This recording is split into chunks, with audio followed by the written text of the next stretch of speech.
So the new chapter approved is here. Let's talk about the rules changes, what is here and what is not.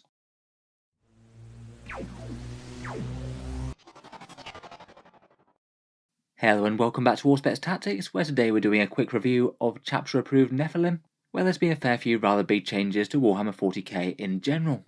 We already knew about some of the very biggest changes from previews over on Warhammer Community, but I was interested as to what other things would be changing and by how much, and in particular if they were going to mess with the core secondaries to any great extent. It would seem that they have. Just overall, here is a rough breakdown of the contents of the book. In this review, I'm going to be focusing on the core rule changes and the changes to the core secondary objectives, and then hopefully in a later video I'm going to go through each of the faction-specific sections and talk through all the changes to their unique secondary objectives. Hopefully that will get done in a day or two depending on time. If Games Workshop choose to unleash all the points updates before I get round to it, then it might make more sense to talk about them with each faction when we do a video on their points changes. In any case, here's a rough breakdown of what is in the book.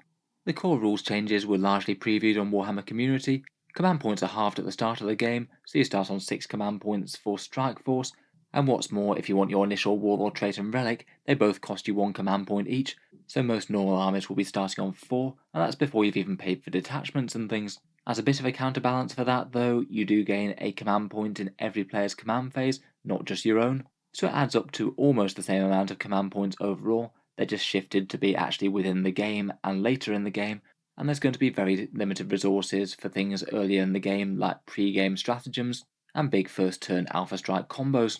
I was wondering whether they mess with any of the detachment costs or anything, seeing as there's going to be such a CP squeeze, but it seems that the only one that they have chosen to change is that super heavy auxiliary one that they talked about.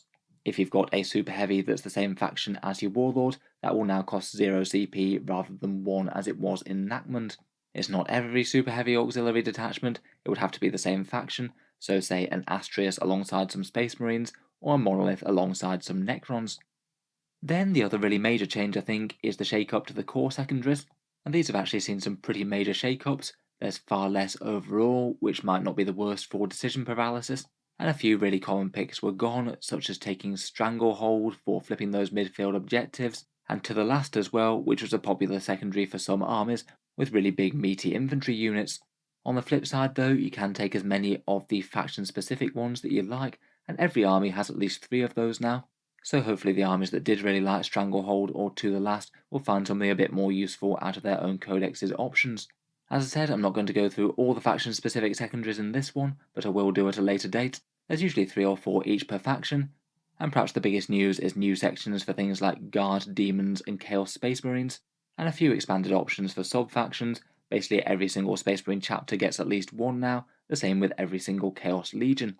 Otherwise, they did mention that they would have new and improved missions, but it would appear, at least at first glance, that all the Incursion and Strike Force missions are just the same as the one in War Zone Nephilim. I think that kind of makes sense, to be honest. I don't think that the missions really needed tweaking again at this point. They've just had quite a fancy do-over, with those bonus primaries making each mission feel just a little bit more unique. Finally, and a request that I often see quite a bit in chapter-approved things, was that the core rules were reprinted for convenience here, meaning that you don't have to log this book and the main big rulebook all the way into game every single time. Another positive bit of news as well is that it costs a little bit cheaper than I might have expected. The book's only £17.50 or €22.50. I believe that to be somewhere in the region of about $28 just at an estimate. As it goes for Games Workshop rulebooks, that's actually really not too bad. I think it's a very good move to keep this pretty cheap if they are trying to sell us on multiple updates like this per year. Finally, as we already knew, points costs are not in here. They'll be free and digital. Kind of interesting to know when they're actually going to drop. My guess would be that they might release them in a Warhammer community article sometime in the coming week, but I guess it could be actually when the book goes up on sale, so that will be next Saturday. In any case, let's go through each of these changes in turn and talk a little bit about them. So first up, I thought we'd talk about the secondary changes and then move on to the command point stuff. As I mentioned, the core secondaries really have been whittled down quite brutally. Every single section has lost at least 1 secondary objective, and a few of the others have seen some important rewrites as well. In Purge the Enemy, there's just the 2 choices now, Assassination or Bring It Down. Obviously, there's every chance that you're going to have a Purge the Enemy option as for your own codex objectives as well, so that would often make up the 3rd option if you have one. First up, there is a single word change to assassination, which actually makes a big difference. In a couple of previous updates, I'd mentioned that it was weird that they still hadn't changed it to avoid character units giving up massive points for assassination. Things like Chaplain Grimaldus with his 3 servitors for some reason give up 12 victory points, which just seemed very unintended. They finally decided to change it to assassination being 3 victory points per character unit, not character model, though otherwise it appears to be the same, and you still get your extra victory points if the warlord's destroyed. I think that's a really good change, to be honest. It really punished those few multi-model character units like Celestine or Gaunt's Ghosts. This one's really quite a nice and sensible change for those edge cases. The other assassination one is Bring It Down, which has also seen a tweak. Largely this remains similar, 1 victory point per vehicle or monster less than 10 wounds, 2 for 10 to 14, 3 for 15 to 19, but now it's 4 for 20 plus wound units. Basically it's kind of Titan Hunter has been merged into Bring It Down, and the Titan Hunter objective has just been outright deleted.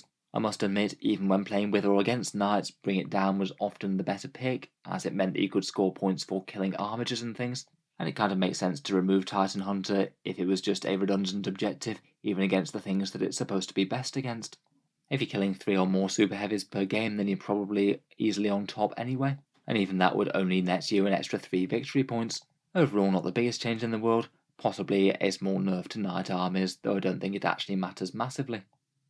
Next up, we've got No Mercy, No Respite, and it appears that the 2 standard ones don't seem to have changed, Grind Them Down or No Prisoners. Grind Them Down is still for killing more enemies than friendly units were destroyed, and No Prisoners is the one for killing infantry and bikes, where vehicles, monsters and characters don't count towards your tally. It still has the extra victory points that were added in enactment, and both of them still seem like very good picks either against multiple small unit armies or big hordes or really chunky foes. The big change here though is that To the Last has gone entirely, and this was really quite a popular one for some armies with some really big hard to kill units. Kind of interesting just to see it completely removed rather than tweaked. It certainly means that you're a bit less likely just to castle up and be completely defensive, and there's no incentive to build your army in weird ways just to make sure that the right units have the To the Last benefits. Say for example AdMech when Scorpius Disintegrators were kind of okay. They'd often build around them all being the most points intensive units and then hide them all game. Same for Death Guard and Plague Burst Crawlers in the days where they cost more points. In any case, I'm sure certain armies will miss that quite a bit, in particular armies that really like to take just a few incredibly big powerful units, things like massive 10-man Terminator blocks, perhaps even knights with multiple super heavies, and perhaps some like Adeptus Custodes. In general, with that not being a thing though, it means that people are a bit more likely to play aggressively with all their units rather than trying to play really defensively with some of their biggest hitters. Battlefield Supremacy is next. Behind enemy lines doesn't appear to have changed, but Engage on all fronts has. In my opinion, this was one of the easier ones to do for really quite a lot of armies, particularly if you had good mobility, and it's the one where you need to throw your units into all of the different quarters. This one has received both a buff but probably a more major nerf. The buff is that previously you had to score the quarters with very certain units. You could either do it with vehicles or monsters, or units that had 3 or more models in them. The second bit of that has been relaxed a bit. It means that if your squad started with 3 or more models in it at the start of the game, it can still score that quarter, even if the enemy guns it down to only being 1 or 2 models left. I'd say that this does make those quarters a lot easier to stand in for small unit armies. Say if you had Tyranid Warriors or Adeptus Custodes or certain Primaris Marines that like to operate in threes, they're going to still be able to score those quarters even if they take a casualty. On the other hand though, where they actually have to reach is really quite a lot trickier. There's a similar restriction to the Retrieve Nachman's Data Secondary, where each of those scoring units has to be fully within 6 inches of each table quarter, so it means to jump from one area where you can score 1 table quarter all the way to the next, you need to move greater than 12 inches. Normally most units aren't going to be doing that in a single turn. It sounds like it'd be a bit harder for units like Infiltrators and Scouts to get the secondary on turn 1 as well, and I feel like this is probably actually going to make it weaker on the whole very slightly. There's still something that you can achieve if you've got lots of fast expendable units and you're likely to be operating all over the board naturally. Finally, and perhaps one of the single most popular secondary objectives, Stranglehold has just been removed entirely. I think perhaps the reason for this is just that it kind of rewarded you for just doing the primary mission anyway. Basically, the idea was that you just take more objectives than your opponent and at least 3 each turn, and that netted you usually a fairly easy 3 victory points every turn, provided the objectives were at least some way in contention. I think it's not the worst thing that this one was gone, as I did feel it just rewarded you for taking those primary points anyway that you wanted to do. And I think just secondaries in general are going to be a little bit harder to achieve right now. You may be going to be maxing them less. Next up we have Warpcraft, which is largely the same but has just had a couple of changes. Abhor the Witch and Warp Ritual both appear to be entirely unchanged. Abhor the Witch is all about killing psychic units, Warp Ritual is the one for doing the psychic action in the centre of the board 3 times. The one that has changed is actually a fairly decent buff to Psychic Interrogation, which was the secondary that I was seeing people play quite a bit. This is the one that you need to be within 24 inches of an enemy character, you do a psychic action with your character, and provided it's not denied, then you gain 3 victory points. Provided your opponent has a fair few characters on the board and you have a fair few psychers, it's really not that hard to rack up the points of, unless they've got some hefty deny going on. In any case, this one's got an extra little incentive to take it. If your psychic test was equal or better than the enemy character's leadership, then you also get a free command point as well. Admittedly, that's definitely not going to happen every time. Certainly some characters have massively high leadership at the moment. Some of the new Chaos ones have leadership 10, the Custodians have 11, but for certain armies like, say, Orcs or Guard, it might not be the most hard to achieve. In any case, I'm not really sure if this one really needed a buff. I personally would have ranked it higher than Warp Ritual before. Otherwise though, at the absolute bottom of the list, Pierce the Veil has gone entirely. That's the really weird one where you had to be within the opponent's board edge and do a psychic action an annoying amount of times. It was massively worse than any of the rest of them, and it's probably best that they just removed it to cut down on waste paper. Finally, for the core secondaries, Shadow Operations has been rejigged. Again, 2 of the lesser picked ones, Investigate Signal and Deploy Teleport Homers, both of those are gone as well. I very rarely ever saw people taking those, the other 2 were more popular already. Besides those, the Retrieve Nachman data has become Retrieve Nephilim data, a jazzy new name for the new tournament pack, but no actual changes. Like the Nachman one, you still have to do it outside 6 inches of other table quarters, and you want to be doing it with big units as before. The interesting change is a rather good buff to Raise the Banners in my opinion. I feel like this one's going to give the Nephilim data a real contest now. Raise the Banners is the one where an infantry unit does an action, it can be a character unit as well. They set up a banner on an objective, and each command phase you get a victory point for it and 1 at the end of the game. The wording's been updated in a couple of really helpful ways for it. First up, you can still put up a banner even if enemy models are within range of the objective marker, so you could do it with a chaff infantry unit and then just shoot off an annoying enemy unit, so you can't just deny it that way anymore. And now, rather than just controlling the objective at the end of any phase, the opponent actually has to control the objective at the command phase if they want to take down the banner. Previously, you could just charge something like a cheap troop unit into a vicious elite infantry unit. They use Auspex to control the objective temporarily, and the banner goes down even if they can't hold it till the end of their turn. Both of those I think are really quite nice changes, and I think in a lot of games that would add up to a few more victory points scored for this secondary, and I think it'll be very tempting in anything that's got lots of objectives and hopefully easy to access ones near your board half. Overall, I think that the rebalance of the secondaries largely seems like a good job. Removing Stranglehold gets rid of a pretty easy pick, so there's going to be a bit more variety. I'm glad that they finally changed the multi-model thing with Assassination. A bunch of the redundant ones have been scrapped, and I honestly think that we're now in a case where literally every single one of these core secondary objectives will be used at least by some armies. That's pretty good stuff. I honestly think that these are the best core secondary objectives they've come out with so far. Otherwise, let's talk briefly about the faction secondaries. I'm going to talk about them in general, and then, as I said, cover them in another video at a later date. The general trends are that they were heavily rebalanced, lots of changes across the whole board. I'd say around 2/3 to 3/4 of them have seen a rules rewrite of some sort, often the easy auto-pick ones getting harder, and the rubbish ones getting better. Taking as many of them as you like certainly makes them a lot more interesting, and perhaps gives yet another further incentive not to ally, as you'll be missing out on quite a lot of objective choices which could cost you victory points in some matchups. I think there's going to be more pressure on these secondary objectives, with fewer of the main objectives being available. I think one thing that maybe is a little bit annoying is that some armies have got very different numbers of secondaries. Marines have got 3 core ones, and then some of the chapters like Blood Angels have got 4 unique ones, which does mean theoretically they've got 7 to choose from, though some factions only have 3.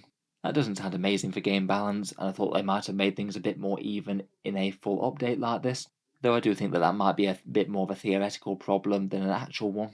It's a lot better to have just 3 objectives if they're all really good, as opposed to 7 objectives that are kind of mediocre. It's going to be interesting to go through these and try and see if there's some gems. Perhaps the most interesting new sections are that Guard Demons and Chaos Marines are all getting a full complement of them. The Codex chapters all seem to get just the one objective, such as Ultramarines and White Scars, and the Chaos Legions all get a single extra secondary objective, so things like World Eaters, Black Legion and Iron Warriors all have one going on. Going through them all is going to be a fair bit of work. I'll get the video done as soon as I can.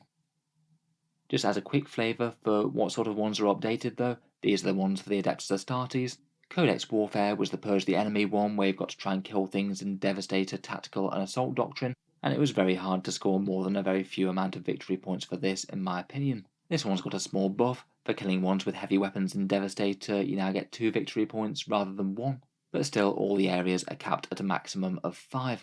I don't think it's going to be taken against the majority of enemies. You'd have to have quite a balanced marine force with this, and fighting against an enemy with a ton of multiple small units. The next one is Shock Tactics, a battlefield supremacy one, and I'd say that this one's a bit stronger. You now merely have to take enemy objectives they were holding at the start of their turn, and you get 3 victory points if you manage to essentially flip an objective. I'd say that this one might now be the go-to Space Marine one, as it is kind of rewarding the same sort of thing that Stranglehold used to do. Take points from the enemy and put your own Marines on them. I really wouldn't be too surprised if this sees a very, very heavy amount of play from Space Marine players. It's certainly a lot less fiddly now. Finally, Oaths of Moment, the old auto pick, seems to have been nerfed. This is the No Mercy No Respite one that it was often fairly easy to max. The way that you score it is fairly similar. You still get a point each turn for killing a vehicle or character, and a point each turn for not falling back or failing morale.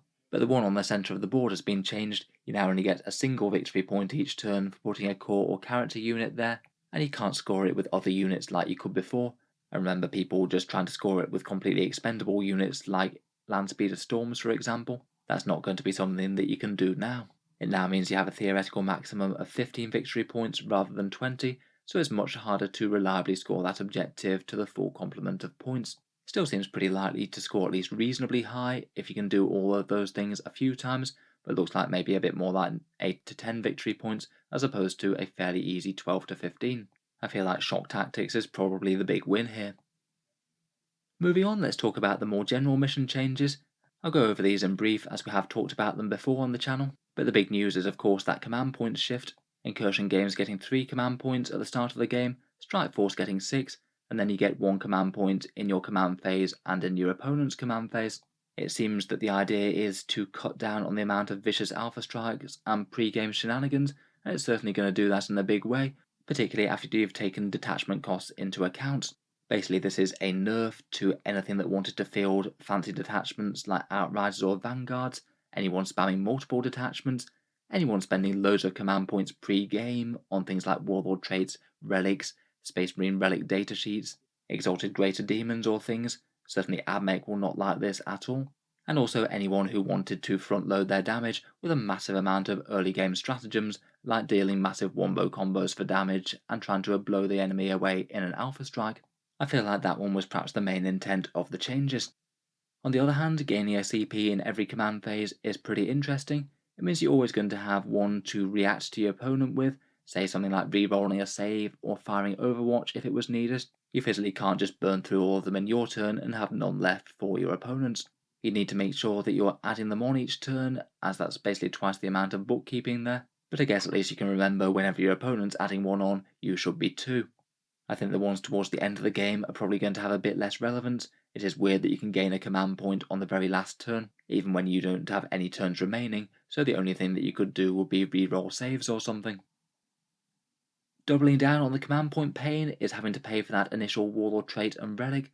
Both of these now have universal stratagems for 1 CP each, so presuming you did want your faction's Warlord trait and relic, that's going to cost you 2 command points even out of the precious 6 that you had already.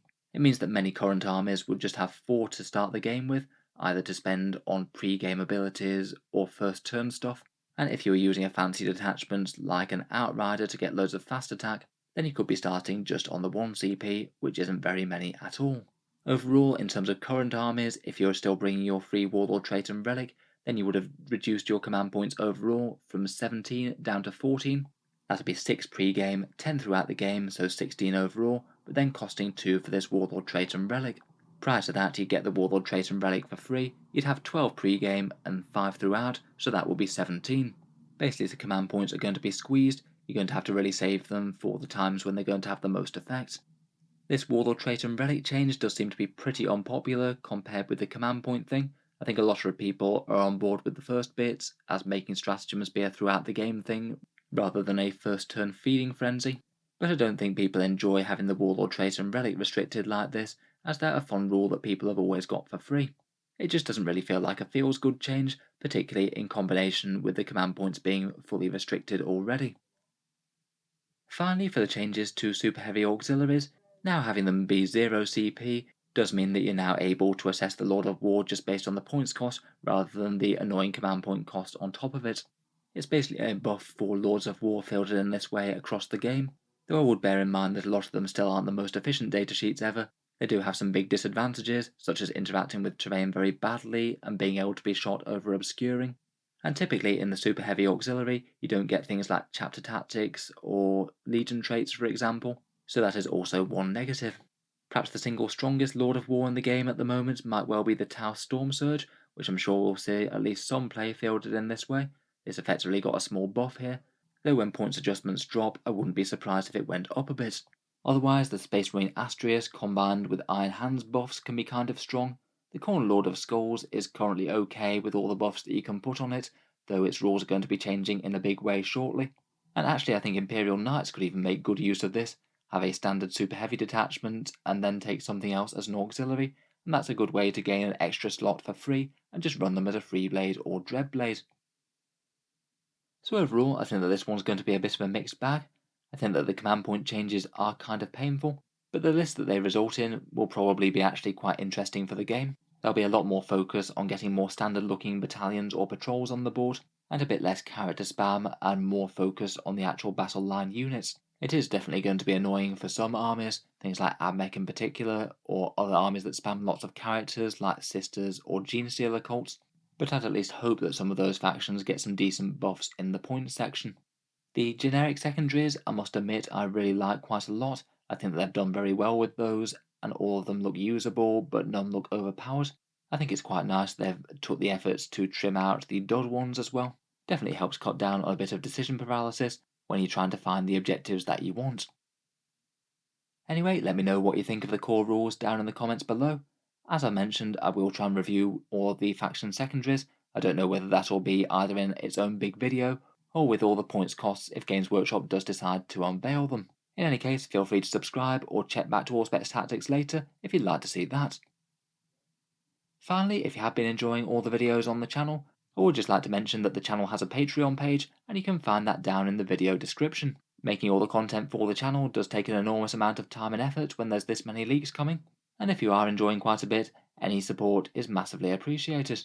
Channel patrons do get a fair few advantages, seeing certain videos early, regular votes to see what sort of things happen next on the channel, and automatic entry into the regular prize giveaways with a chance to win some really big model kits each month. If any of that sounds good to you or you just like to help support, the link is down in the video description.